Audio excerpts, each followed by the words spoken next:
C'est parti pour l'actu commentée, Abdourahmane. Donc, loi d'amnistie, la commission technique du Parlement en première ligne le 21 mars, Assemblée nag moom du Sénégal ñoom ñi ngi pare pour examiner une proposition de loi portant sur l'interprétation de la loi d'amnistie bi la initiative nag ki ko introduire muy le député Amadou Ba, membre du parti PASTEF, vise à clarifier certains aspects de la loi afin de dissiper toute ambiguïté quant à son application.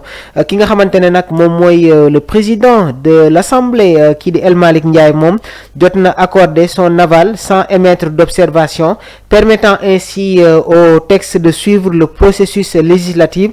Une commission technique nag se réunira le 21 mars pour une étude approfondie du texte avant une plénière prévue le 2 avril, au cours de laquelle les députés ñoom dinañu waxtaan waaye tamit càmbar ci lépp luy jëm sur son adoption. Am na tamit beneen loi interprétative de l'amnistie, donc assemblée bi moom jot na fixé la date de la plénière comme ni ñu leen ko annoncé. El Malick Ndiaye moom jot na annoncé avoir reçu une proposition de loi bu jugee ci député bi di Amadou Ba, membre du PASTEF, concernant l'interprétation de la loi d'amnistie. Donc El Malick Ndiaye tamit jot na joxe son aval à la proposition sans formuler li nga xamante ne moom mooy bépp commentaire particulier pour permettre ainsi son examen par les instances compétentes de l'Assemblée nationale.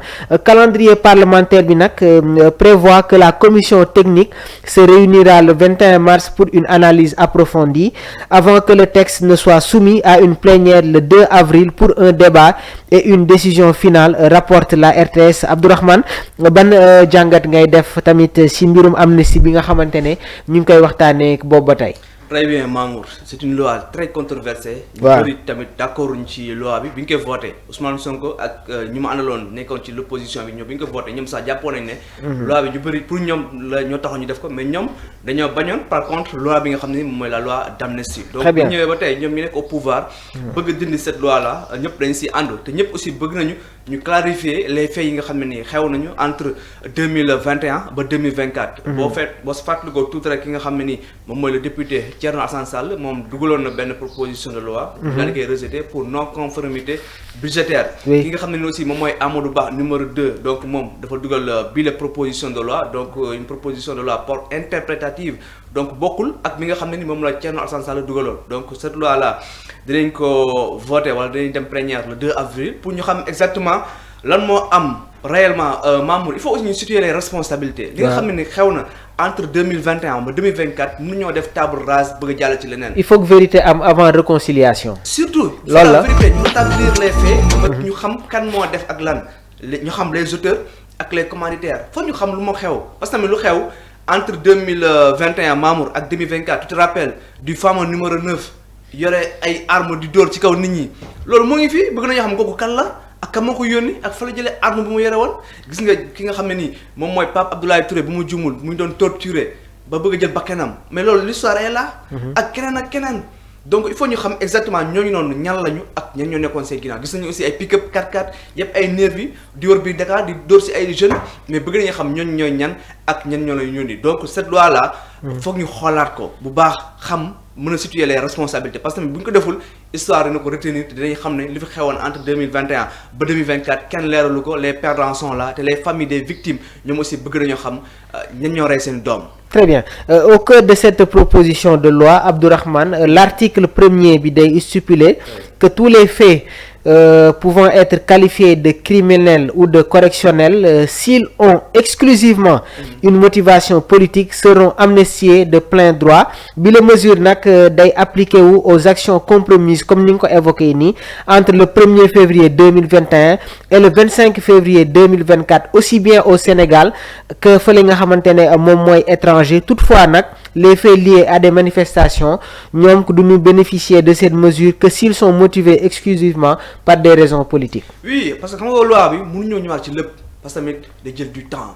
Et on a envie vraiment de passer à autre chose. Parce que évoqué nañu sax une interprétation partielle quoi. Oui, c'est ça. waaw c'est ce que je veux dire. mënuñoo revenir lépp lu xewoon mars 2021.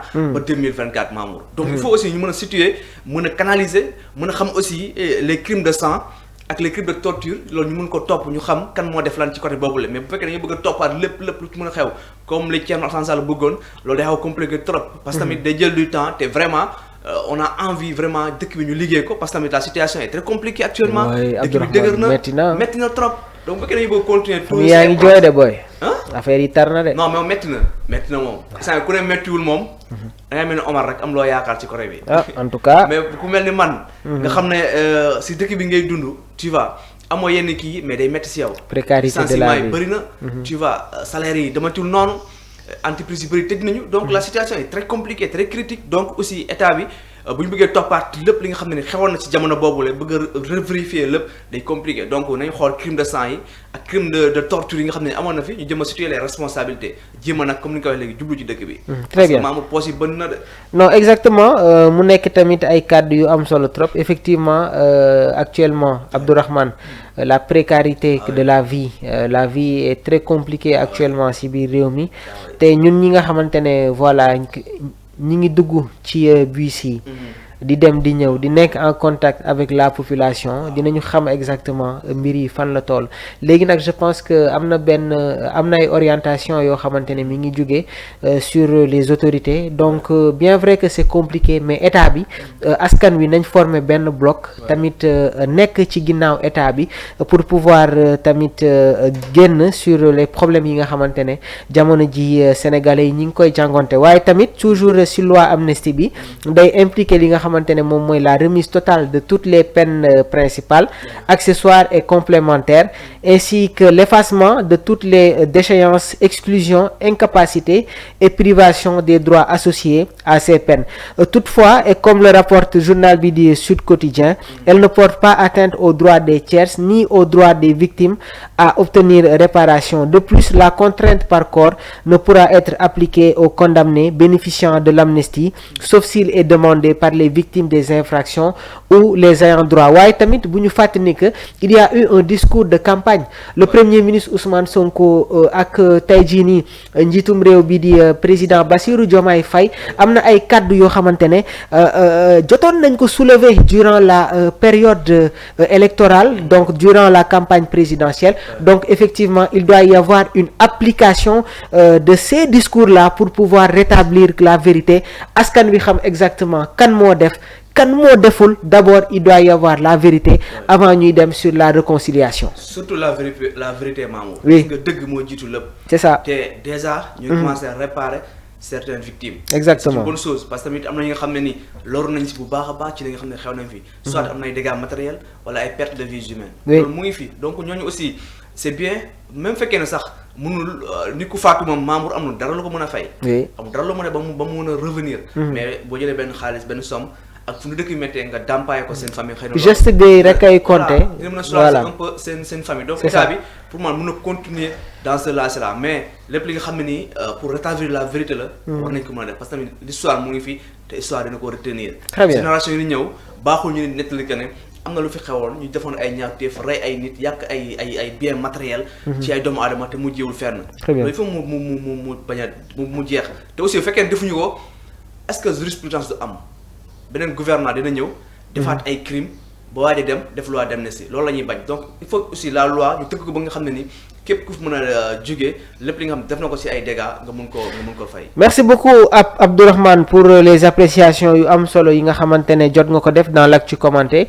Donc chaque jour rek dinañu ànd ak suñu mbokk internautes yi jël l'actualité au phare teg ko fii ci biir DKR 221 faram fàcce ko waaye tamit ñi ngi xaar les commentaires ak tamit les appréciations yi nga xamante ne suñu mbokk internautes yi ñi ngi koy def di la jaajëfal bu baax di jaajëfal l'équipe technique Omar Silla jërë ngeen jëf.